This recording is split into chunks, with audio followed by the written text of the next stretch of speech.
Boa noite de novo. Vamos voltar aos nossos estudos. Se os irmãos não se lembram, nós paramos no livro de Josué. Nós estávamos fazendo uma série de estudos e panoramas do Antigo Testamento e nós paramos justamente no livro de Josué. Eu queria só lembrar um pouquinho, porque faz já um bom tempo, que nós não temos esse estudo, e eu queria lembrar até onde nós chegamos. Nós vimos Gênesis e dividimos Gênesis em duas partes. A primeira parte, Deus mostrando o estado pecaminoso da humanidade sem Ele. Isso vai de Gênesis 1 a 11. A segunda parte, tratando do pacto de Deus com uma família, ou com um povo, que viria a se tornar o povo de Israel. E aí, de Gênesis 12 a 50, nós vemos então a origem desse povo, desde Abraão até José no Egito. Depois, nós entramos no livro de Êxodo, onde nós vemos a história de Moisés. E Moisés, ele aparece como sendo o prometido libertador que tiraria o povo do Egito para que então fosse formada uma grande nação. E aí nós vimos todo o desenrolar das 10 pragas do Egito, o endurecimento do coração de Faraó. Nós vimos também o povo no deserto, onde eles constantemente estavam se rebelando contra Deus por incredulidade, e Deus, vez após outra vez, ele vinha, alimentava o povo quando o povo estava com fome, dava água quando o povo estava com sede, e protegia o povo do sol com a nuvem e da noite com o fogo. E naquele mesmo deserto é onde Deus fala com o povo aos pés do Sinai, e pega o povo em idolatria, o que faz com que o povo permaneça durante 40 anos naquele deserto, em rebeldia, e morrendo um após o outro por conta da sua incredulidade e da sua rebeldia. Após isso, nós vemos que Josué é chamado a substituir Moisés, pois Moisés, em um ato de desobediência a Deus, acaba perdendo o direito de entrar na terra prometida. Então Moisés morre vendo a terra, mas sem ter tido contato com aquela terra. Josué entra com o povo na terra, conquista uma pequena parte da terra e então prepara o povo para que ele continue conquistando o que falta ser conquistado, e principalmente para que ele não se misture com os povos que ali estavam, para que eles não venham a se tornar como os povos que estavam naquela terra e que Deus estava expulsando de lá. Então, foi um breve resumo, deixando de lado muitos detalhes que nós já falamos. E hoje nós chegamos no livro de Juízes. E quando nós falamos do livro de Juízes, qual é a primeira coisa que vem na nossa mente? O que você pensa, Cristiano, quando a gente fala do livro de Juízes? O livro vai falar sobre o quê?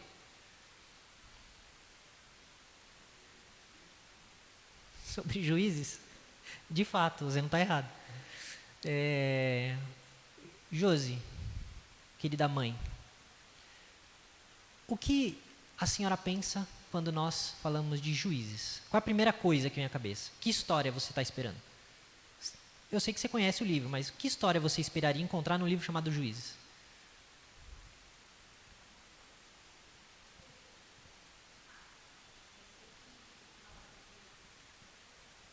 Sim, fala sobre Débora, mas isso, esquece o que você sabe. Quando você pega um livro, o livro está na capa, Juízes, você espera o quê? Justiça, que mais? Alguém tem mais algum palpite? Um tribunal, talvez? Liderança. O livro de Juízes, como nosso irmão Cris disse, de fato, ele fala de juízes, mas não no sentido que nós estamos acostumados a falar de juízes. Quando a gente fala de juízes, a gente pensa o quê? A gente pensa em uma pessoa com toga, alguém com martelinho, Hoje em dia eu fiquei até decepcionado quando eu descobri que não se usa mais o martelinho. Mas a gente pensa nessas coisas, em tribunais. E o livro de Juízes não se trata desse tipo de juiz. Na verdade, o livro de Juízes é um livro onde nós vemos líderes, principalmente líderes militares, no meio do povo.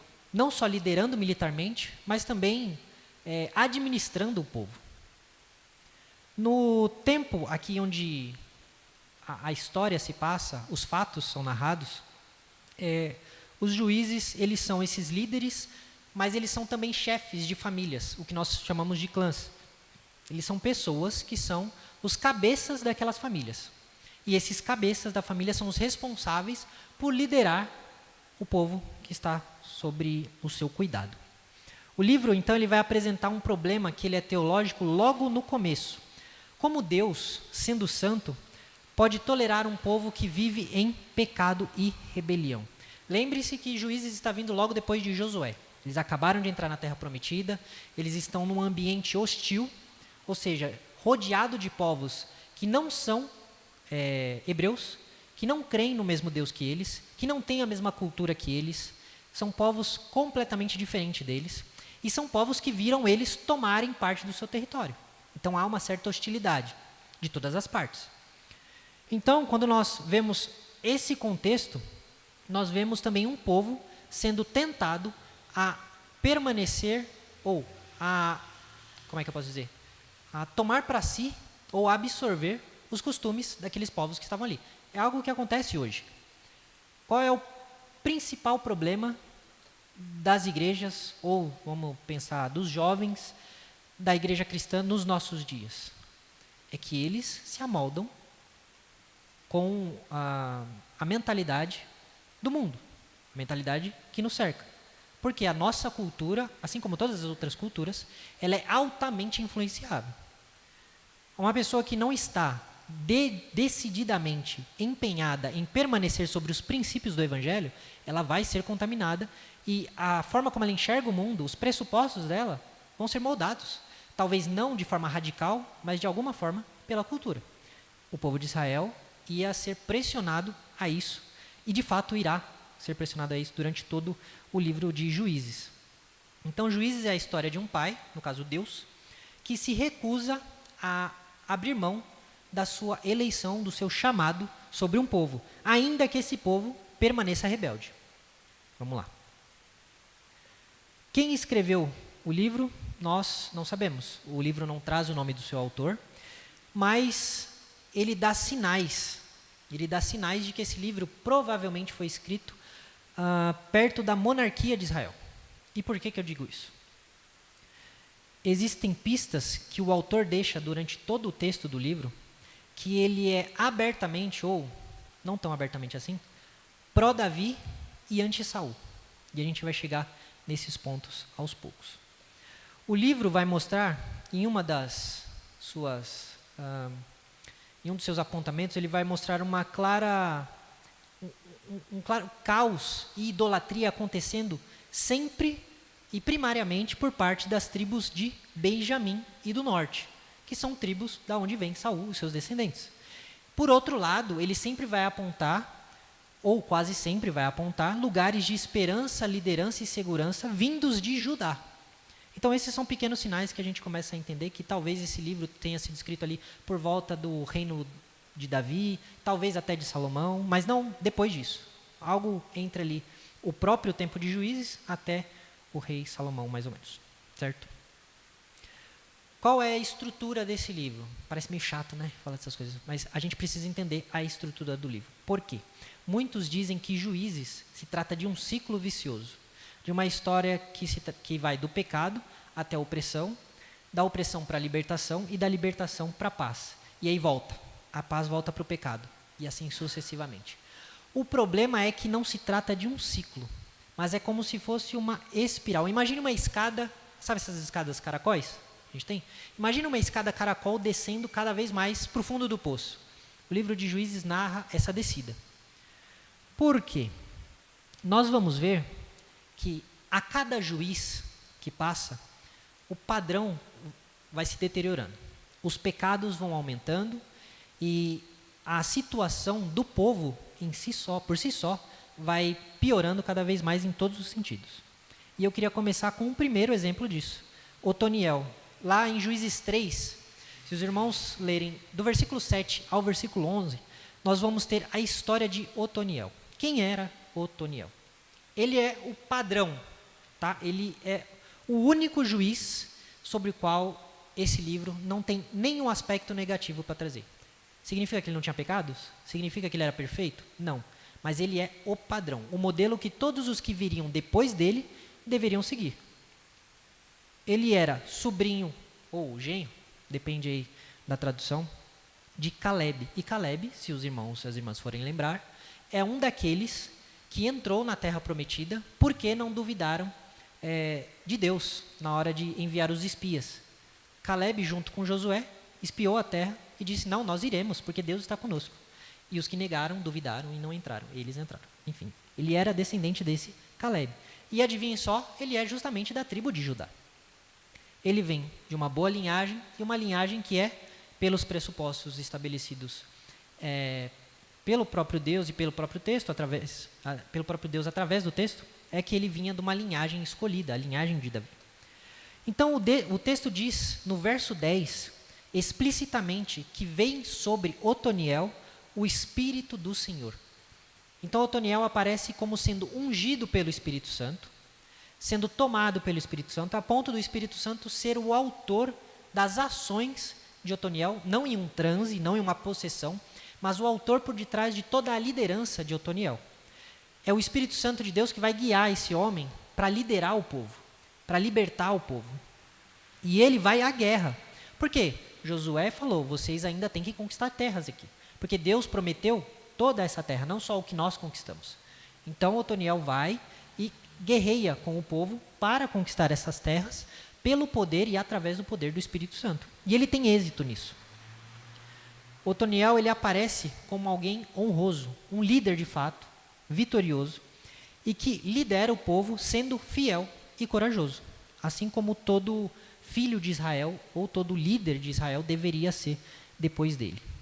Depois de Otoniel, nós temos Eude, lá em Juízes 3, do verso 12 até o 30. E é aqui onde nós vemos a escada começando a descer. Eude era um canhoto, e isso é um detalhe que pode passar despercebido, mas que, no contexto da época, era visto como um defeito. São poucos os canhotos que aparecem no texto, mas, curiosamente, a maioria deles, se não todos, eu não verifiquei se todos, mas a maioria deles, nesse livro em particular, são da tribo de Saul. Então, mais uma característica negativa do autor relacionada a alguém ou alguma tribo ou alguma família que tem relação com Saul. Então, Eude, ele já começa sendo apresentado com uma característica esquisita para o contexto, que é ser canhoto, versículo 15. E ele, diferente de Otoniel, ele não declara uma guerra aberta, ele não vai à guerra para conquistar a terra, mas ele usa de engano e de assassinato para conquistar os objetivos dele. Ele chega a dizer para o rei de Eglon,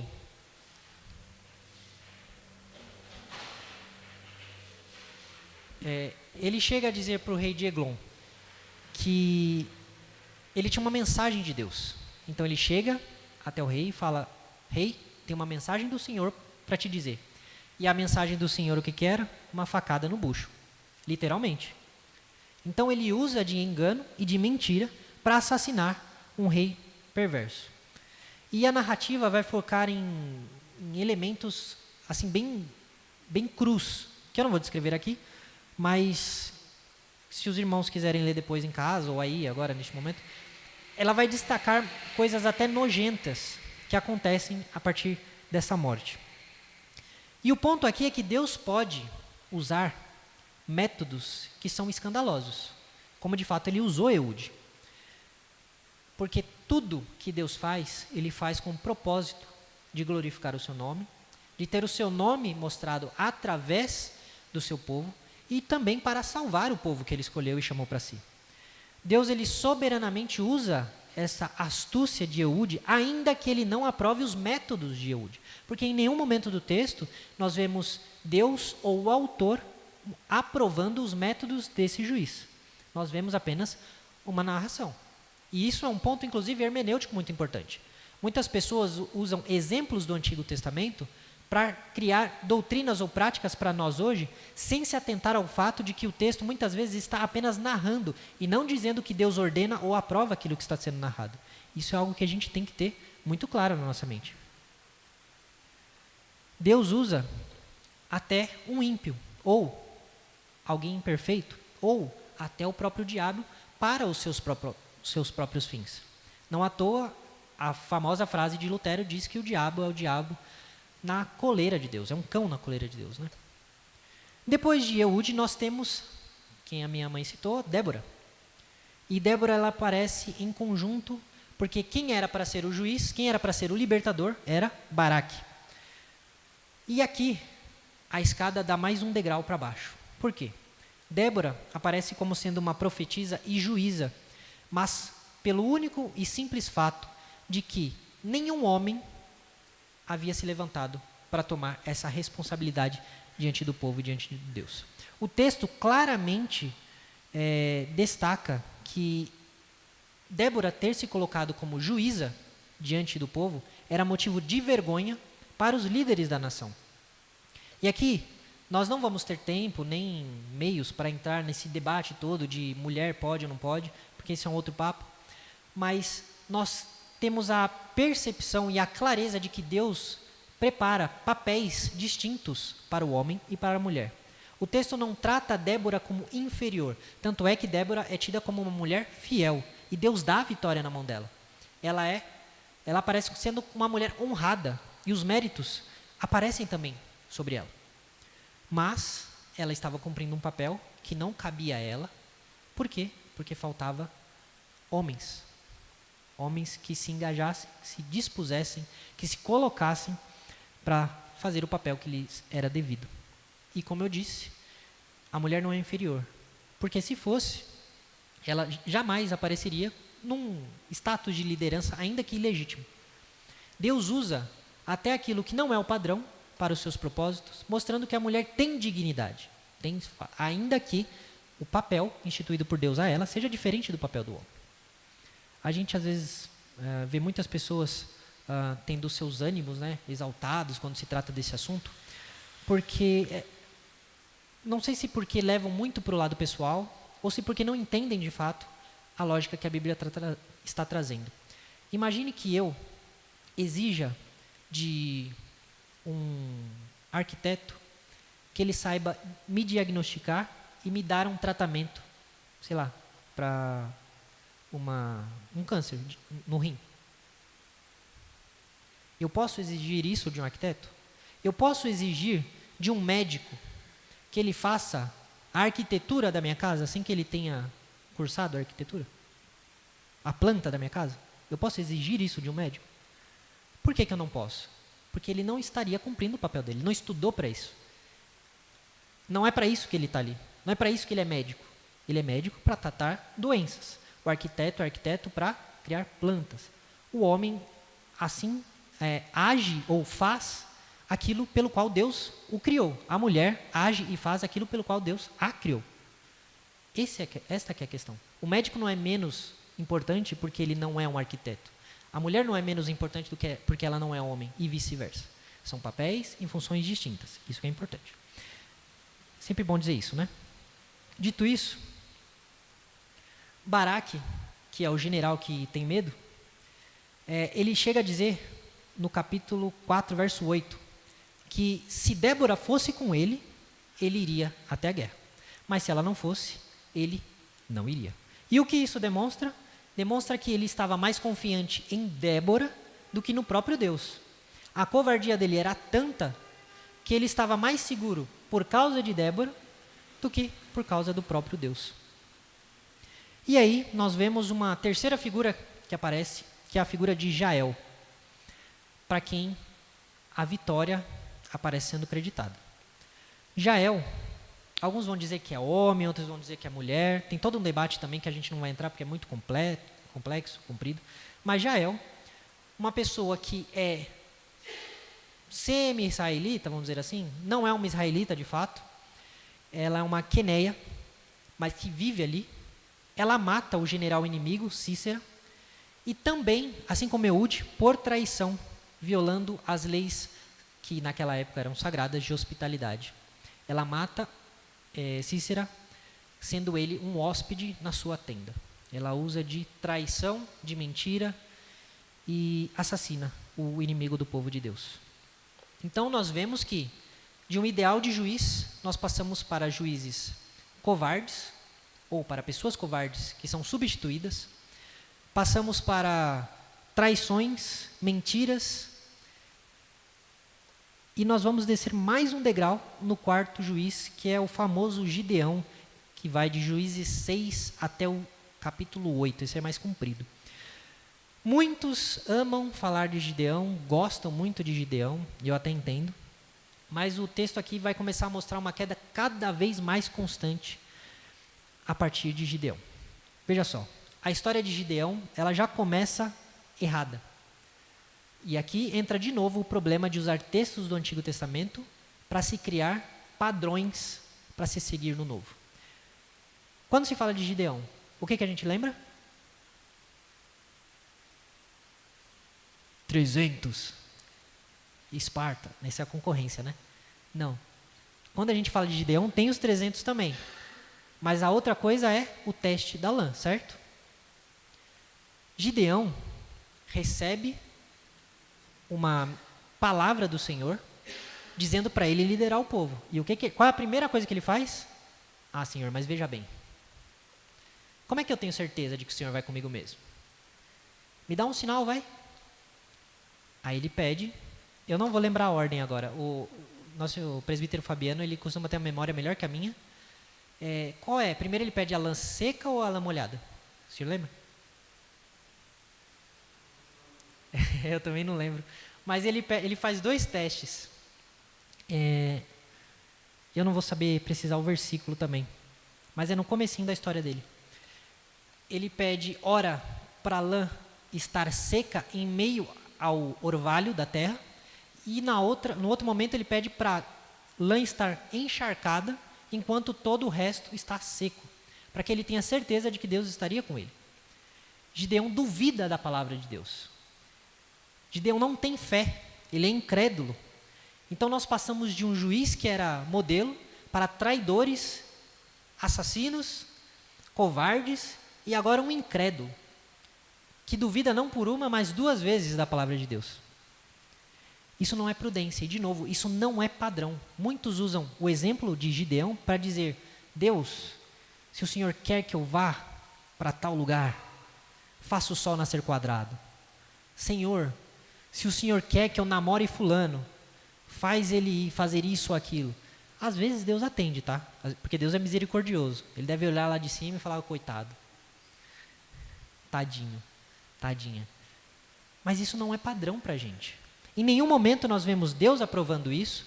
Em nenhum momento nós vemos a Escritura aprovando esse comportamento. Pelo contrário, nós vemos isso sendo um claro sinal de incredulidade. Falta de fé.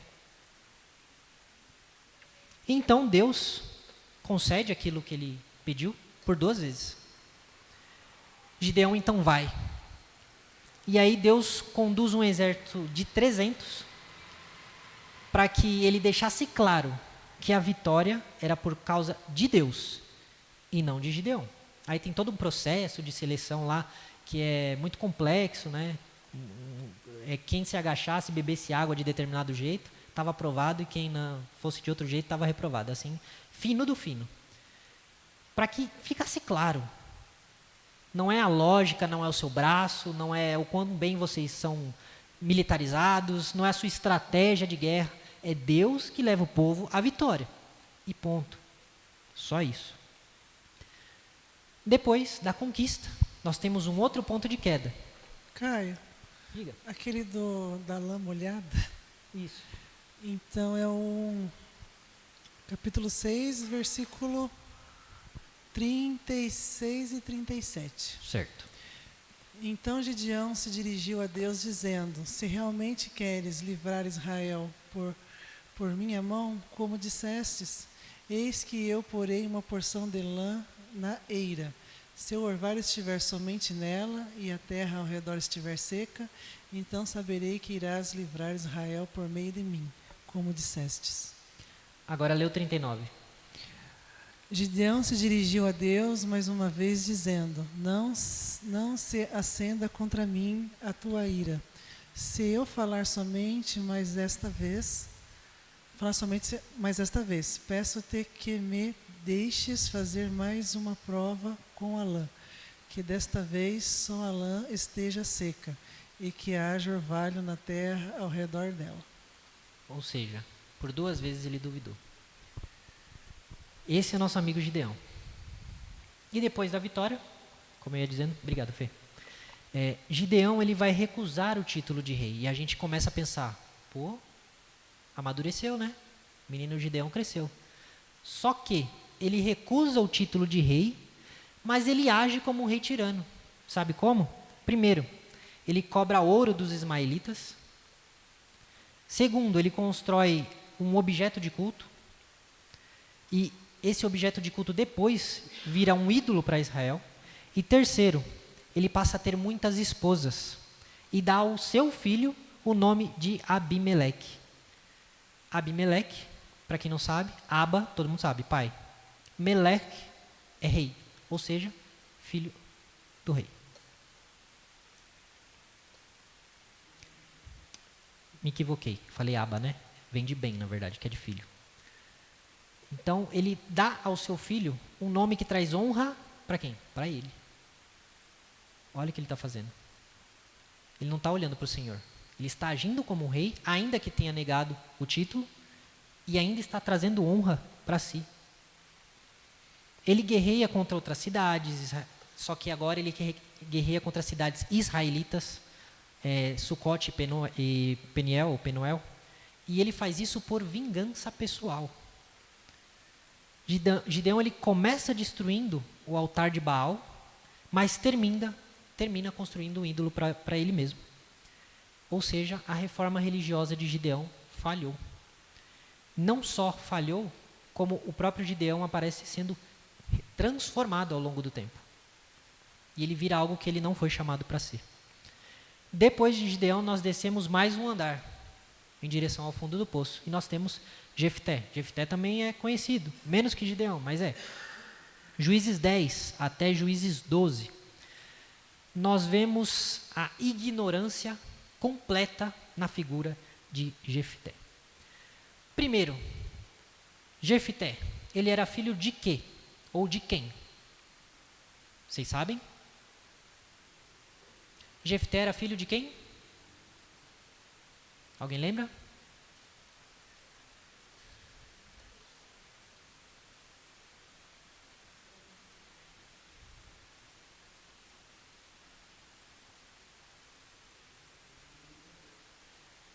Ele era filho de uma prostituta. Ele era filho de uma prostituta. Não só isso, ele era um filho bastardo. Ele tinha sido expulso pelos seus irmãos e ele era líder de um bando de arroceiros.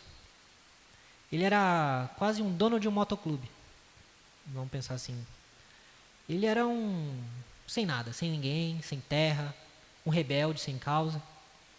Alguém completamente diferente daquilo que nós imaginaríamos como sendo um líder de qualquer coisa do povo de Deus.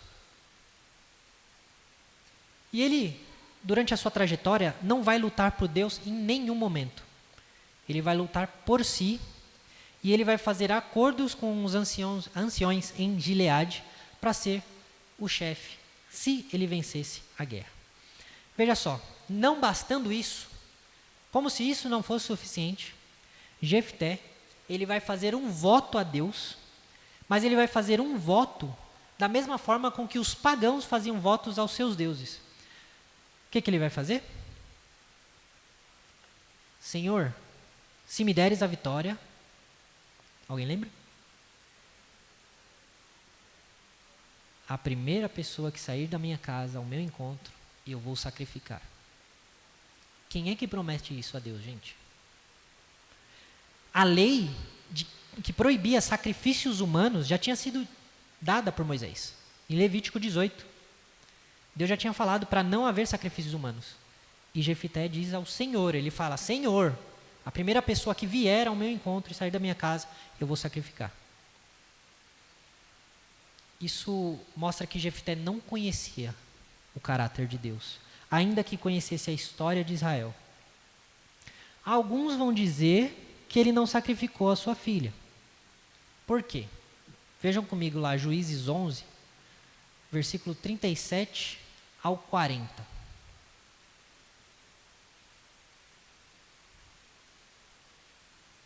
Depois de dar essa notícia à filha, ela vai dizer assim, ó, ela disse mais ao seu pai, que me seja concedido isto, deixa-me por 2 meses, para que eu vá e desça pelos montes e chore a minha virgindade, eu e as minhas companheiras. E o pai consentiu, dizendo, vá, deixa-a ir por 2 meses. Então ela se foi com as suas companheiras e chorou a sua virgindade pelos montes. Ao fim dos 2 meses, ela voltou para o seu pai, que lhe fez segundo o voto que tinha feito. Assim, ela nunca teve relações com homem algum. Daqui veio o costume em Israel, de as filhas de Israel saírem por 4 dias todos os anos a chorar pelas filhas de Jefté, o gileadita. Alguns vão dizer que ela chorou sua virgindade pelos montes, e o versículo 39 que diz, ela nunca teve relações com homem algum, alguns vão dizer que Jefté nada mais fez do que não casar a sua filha. Foi isso que ele fez. O sacrifício dele foi esse. Você não vai mais casar. E naquela época, não casar era um sinal de vergonha. Ou era uma perda muito grande. Por quê? Pense, qual era o objetivo de toda mulher israelita? Gerar o descendente, o Messias. Aquele que libertaria o povo de Israel. Desde Gênesis 3,15, nós vemos a expectativa daquele que pisaria a cabeça da serpente. Esse era o sonho de toda mulher israelita fiel. Ver o filho dela sendo aquele que pisaria a cabeça da serpente. Era dar descendentes ao povo, para que então chegasse logo esse Messias. E ela foi privada disso. Porém, outros vão dizer que não, de fato ele matou. Quem está certo?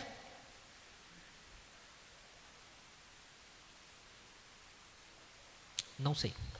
Se alguém souber, vocês me avisam que vai ser um achado e tanto. Não temos essa resposta. Tá? A Bíblia não deixa claro, ela não bate o martelo. As duas posições são possíveis? Sim, embora eu ache que a posição mais literal dele ter matado pareça ser a mais óbvia, né? Parece ter mais força, mas não sabemos. Então, Jefté vai, massacra 42.000 pessoas da tribo de Efraim, por causa de uma pronúncia, por causa de sotaque, famoso Shibolete e Sibolete. Ele vai e mata 42.000 pessoas por xenofobia, quem diria. E ele mostra, na sua pessoa, um líder completamente contrário a tudo aquilo que foi Otoniel, que era a referência. E por último, nós temos o mais famoso dos juízes. Quem é o mais famoso dos juízes? O coelhinho da Mônica, Sansão, esse mesmo. Sansão. Quem foi Sansão? Sansão, ele tem o começo da sua história muito parecida com a de Samuel. E isso é interessante da gente notar, porque talvez isso tenha sido, esses detalhes do nascimento de Sansão, esses detalhes da pessoa de Sansão, da história de Sansão, tenham sido colocados para justamente sinalizar quem Sansão deveria ser, como ele deveria ser. Porque se as irmãs forem reparar, ambos foram promessa de Deus a uma mulher estéril. Ambos foram nazireus e ambos deveriam nunca cortar o seu cabelo, tanto Samuel quanto Sansão. Então, eles são muito semelhantes no início da sua trajetória. Então, ele nasce de um nascimento milagroso, né?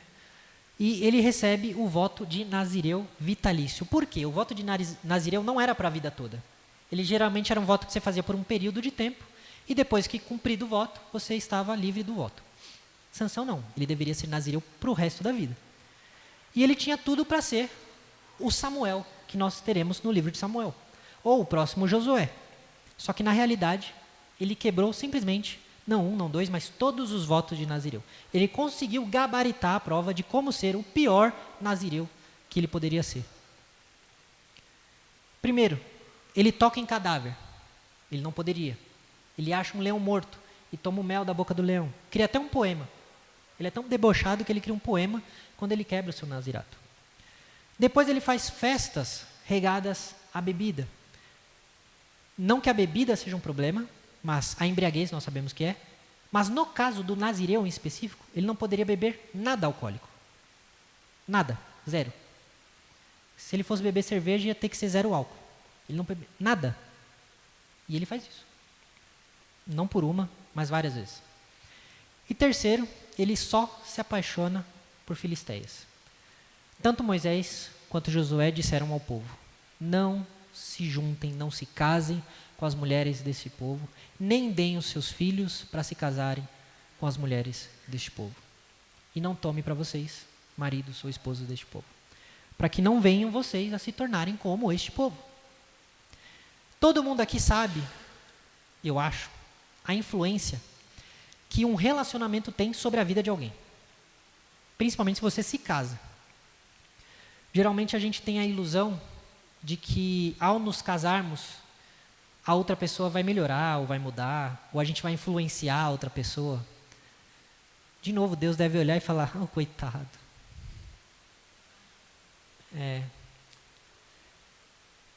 Moisés sabia disso, Josué sabia disso, Deus sabe disso. E é impressionante como Deus ele aconselha a gente para a gente não sofrer, mas a gente insiste no sofrimento. A gente só para gente, eu não acredito, eu quero ver. No fim das contas a gente quer ver para ver se é isso mesmo. A gente quer provar para ter certeza. Igual o Gideão fez com Alã, a gente quer sentir para ver se é tudo isso mesmo. E Sansão foi um desses.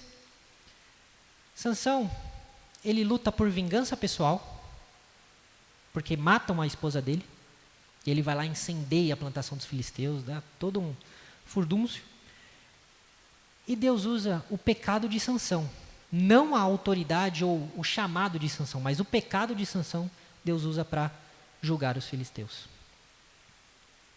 Sansão é, portanto, como se fosse uma miniatura de Israel. Um povo chamado para ser santo, para ser puro, que se relaciona com pessoas impuras, incrédulas, se prostitui e abandona o seu voto, o seu pacto para com Deus. No fim, ele morre cego, sozinho, escravizado e orando por vingança e não por salvação. Esse é o fim triste de Sansão. Deus usa esse homem para esmagar a cabeça da serpente por conta do seu pecado. E eu quero que a partir daqui os irmãos comecem a reparar a lógica da guerra entre os filhos da mulher e os filhos da serpente. Lembram que lá em Gênesis 3:15, Deus falou: porém inimizade entre os seus descendentes, os descendentes de Eva, e os descendentes da serpente. Nós vemos a serpente no deserto sendo julgada através daquela estaca que Moisés levanta no deserto. Nós vemos o faraó sendo chamado de dragão do Nilo em Ezequiel, e o próprio faraó na sua coroa ostentando uma serpente. Nós vemos Golias usando uma armadura onde no texto a palavra que é utilizada para descrever as escamas em sua armadura é a mesma palavra que é usada para as serpentes, ou seja, Golias é uma serpente gigantesca que se coloca entre Israel. E nós vemos Sansão no templo de Dagon, sendo aquele que pisa a cabeça de um povo que adora um Deus com escamas também, no caso o Deus Dagon. Alguns fazem algumas alegorias que eu acho que assim, não é muito prudente, né, do fato de Sansão esticar os braços, isso prefigurar uma cruz e sacrificar a própria vida e tal, mas eu acho que isso não é importante, né, e é perigoso até. Para finalizar, irmãos, final do livro de Juízes, capítulo 17 ao 21. Nós temos uma pausa em toda essa narrativa de Juízes, e agora nós vemos um caos religioso em Israel. Começando pela história de Mica. Nós vamos ver um homem roubando a própria mãe. Depois, esse homem devolve o dinheiro à mãe e a mãe consagra esse dinheiro que foi devolvido para fazer um ídolo. Essa Mica contrata um levita particular, ou seja, ela paga pelos serviços de um sacerdote, algo proibido. A tribo de Dan, que é do norte, região ligada a Saul, rouba o ídolo e o levita. E depois nós vemos a religião de Israel virando algo até comum para os nossos dias. um buffet de self-service. O que eu quero dizer com buffet de self-service? Eles usam o nome de Deus, mas eles adoram como pagãos. Eles vivem como pagãos. A sua vida é como quem não serve a Deus, mas eles dizem que serve a Deus. Veja só o versículo 6 do capítulo 17. O que diz o versículo 6 do capítulo 17 de Juízes?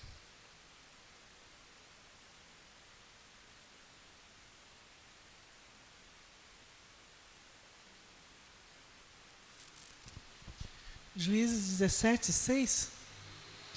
Naqueles dias não havia rei em Israel. Cada um fazia o que achava mais certo. Ou seja, eu sou meu Senhor, eu faço o que eu acho certo, quem manda na minha vida sou eu, cala a boca, já morreu, é isso. As pessoas eram donas das suas vidas e não queriam saber do que Deus achava, do que Deus pensava. Elas já tinham se esquecido do pacto que fizeram com Deus, ainda quando Moisés era vivo, e depois com Josué. Depois em Juízes 18, versículo 1, nós lemos: naqueles dias não havia rei em Israel, e a tribo dos danitas estava procurando um território para morar, porque até aquele dia não tinha recebido herança entre as tribos de Israel. E aí nós vamos ter toda a história da tribo de Dan sendo desenvolvida. Capítulo 19. Como é que começa o capítulo 19? Versículo 1. Naqueles dias em que não havia rei em Israel, houve um homem levita que, peregrinando nos lados da região montanhosa de Efraim, tomou para si uma concubina de Belém, de Judá. Do capítulo 17 até o capítulo 21, essa frase vai se repetir 4 vezes. Toda vez que a Bíblia repetir palavras, frases, nomes, ela está chamando a nossa atenção. Olha, isso aqui é importante. Lembra que a gente estava numa escada, descendo? Descendo, descendo, descendo, descendo. Chegou num ponto em que o autor disse aqui, não há rei em Israel. Cada um faz o que acha certo. Sabe esses juízes aqui? Não interessa que tem juízes aqui. Cada um faz o que quer. Não interessa que há sacerdotes, que haja sacrifícios, que haja uma lei bem estabelecida, que Deus tenha falado com o povo, que a Torá já tenha sido entregue. Não interessa. Porque cada um faz aquilo que acha certo. Que livro vem depois de Juízes? Ruth. E depois de Ruth? 1 Samuel. Vocês lembram de quem Ruth é matriarca? Alguém lembra? É uma pessoa muito importante. Davi. Ruth, se não é avó, é bisavó de Davi. Algo assim. O autor, lembra que eu falei que Juízes provavelmente foi escrito ali no tempo dos reis de Israel? Provavelmente Davi e Salomão. O autor está dizendo, antes de Davi, antes do reino davídico, era essa loucura. Diga.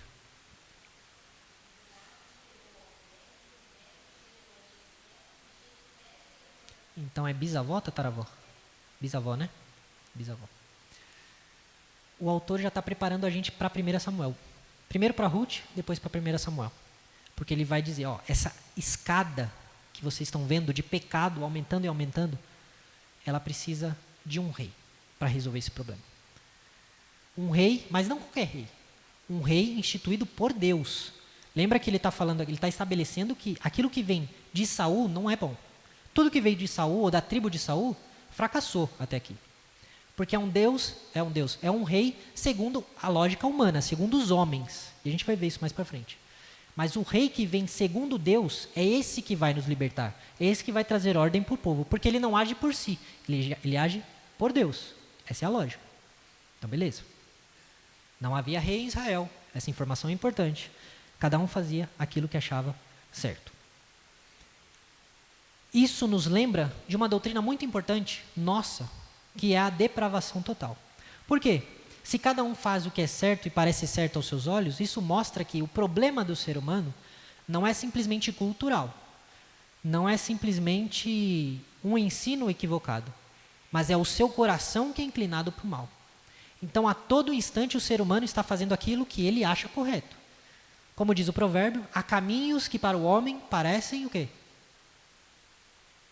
Bem ou bons. Mas no fim são o quê? Caminhos de morte. Porque o coração humano julga sempre inclinado para o pecado. Sem a restrição da lei, então, o governo sem Deus como rei, o coração humano sem Deus como rei, tende a escolher o seu próprio bem, o seu próprio desejo, a sua própria vontade, aquilo que acha certo. Diferente do que dizia Rousseau, que dizia que o ser humano era bom por natureza, mas a sociedade o corrompia, o ser humano é, na verdade, um bárbaro, como dizia Calvino. A sociedade, na verdade, tenta conter esse bárbaro, criando leis, criando ética, criando moral. A sociedade tenta educar aquilo que é bestial no homem. Essa que é a verdade. E a ironia da falta do rei é que, tecnicamente, Israel já tinha um rei. Israel tinha Deus como o seu Senhor. E o livro de Juízes é a prova de que o povo rejeita esse Senhor como rei. Nós vamos ver mais à frente no livro de Samuel que o povo insiste com Samuel por um rei, porque Samuel ainda era um juiz. Mas o povo insiste, nós queremos um rei como os das outras nações. O povo não queria Deus, porque cada um fazia o que era certo para si. E para eles, o correto era ter um rei deles, como eles, que fossem como eles, e não Deus. Ao dizer não havia rei, o narrador então está apontando para duas realidades. Primeiro, a política de Israel fracassou porque esqueceram de Deus. E segundo, eles destronaram Deus dos seus corações.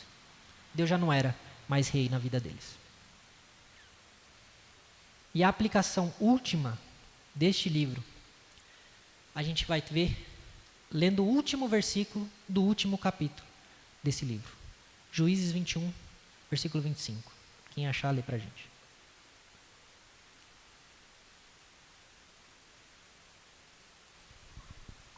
Naqueles dias não havia rei em Israel. Cada um fazia o que achava mais reto. Ele diz isso e finaliza o livro assim, após ele narrar uma história de estupro coletivo, assassinato, esquartejamento e guerra civil. É isso que acontece entre os capítulos 19 ao 21. O levita, que tinha uma concubina, ele sai de Belém, cidade de Davi, passa por Jerusalém, que ainda não era Jerusalém, e decide dormir em Gibeá, cidade benjamita, da tribo de Saul. Porque ele achou, aqui eu estou entre irmãos, nada de mal acontecerá. E acontece. Eles agem como Sodoma e Gomorra. O povo estava tão deturpado que nós temos naquela tribo relacionada a Saul, para vocês, estou repetindo porque é importante, o mesmo comportamento que Sodoma teve quando os anjos foram visitar Ló. Mesmíssimo comportamento. E aí, o texto acaba com o que nós lemos. Naqueles dias não havia rei em Israel. Cada um fazia o que achava mais certo. O livro termina em completo desamparo, desespero, mulheres sendo raptadas. E a gente lendo esse livro, a gente termina ele com uma sensação de que... E agora? Quem poderá nos defender, não é verdade? O que será desse povo? E o autor já está nos preparando para dizer que Deus vai providenciar da raiz de Davi um libertador para o povo. E isso vai assumir um contorno e um contexto muito maior na pessoa de Jesus Cristo, que liberta o seu povo, que não se restringe a um Israel físico, de sangue, mas a todo aquele que aceita, adora e obedece a Cristo como seu Deus, como seu Senhor. seu único Salvador. Toda essa figura do libertador que sai da raiz de Davi, esse rei, se encontra na figura de Jesus. Só ele pode resolver esse trama que acontece aqui, que termina, que culmina aqui em Juízes. É para ele que o texto está apontando. Por isso, algumas aplicações básicas que a gente pode tirar desse texto. 3 aplicaçõezinhas. A primeira, a graça incondicional e a obediência. O livro vai mostrar a eleição de Deus como sendo incondicional. Deus escolhe um povo e mantém a sua relação com aquele povo, mesmo o povo sendo fiel. E naquele povo infiel, ele mantém um remanescente, para que a sua aliança permaneça, porque Deus não volta atrás. Mas a obediência é necessária para que o povo desfrute das bênçãos e dos benefícios dessa aliança com Deus. Veja, a relação com Deus, ela tem uma condição: obedeça e vocês vão viver. Mas ela também é incondicional, porque a promessa que Deus faz a Abraão perdura até os nossos dias, ainda que a maioria seja infiel. Nós somos como Israel. Nós falhamos na nossa obediência. E nós precisamos que alguém cumpra no nosso lugar essa obediência, porque senão nós vamos ser como Israel. Segunda coisa, os heróis da fé. Lá de Hebreus 11, ele vai trazer alguns nomes aqui. Ele vai citar Gideão, Baraque, Sansão e Jefté. Todos eles aparecem em Hebreus 11. Não porque eles eram moralmente perfeitos, nós vimos que não, mas porque em determinado momento eles confiaram em Deus. Mesmo diante das suas inúmeras falhas, não poucas, eles olharam para Deus. Alguns terminaram bem, eu digo assim, Sansão terminou mal, mas ele se voltou a Deus. Outros terminaram mal, como no caso de Jefté e Gideão. Deus usa, e isso é importante a gente entender, Deus usa vasos quebrados. Deus não espera a nossa perfeição para agir. E Ele não requer perfeição de nós, mas Ele requer fidelidade, Ele requer obediência. Ele requer inteireza de coração.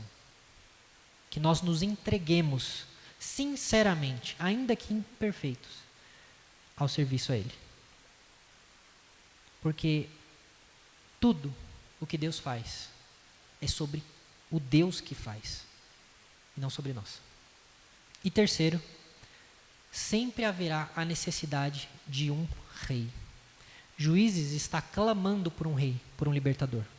A monarquia humana, ela vai melhorar essa situação, mas ela vai ser uma melhoria temporária. Nós vamos ver no próprio Davi sinais de uma nova derrocada, mais pecado. Por isso Cristo é a resposta para o livro de Juízes.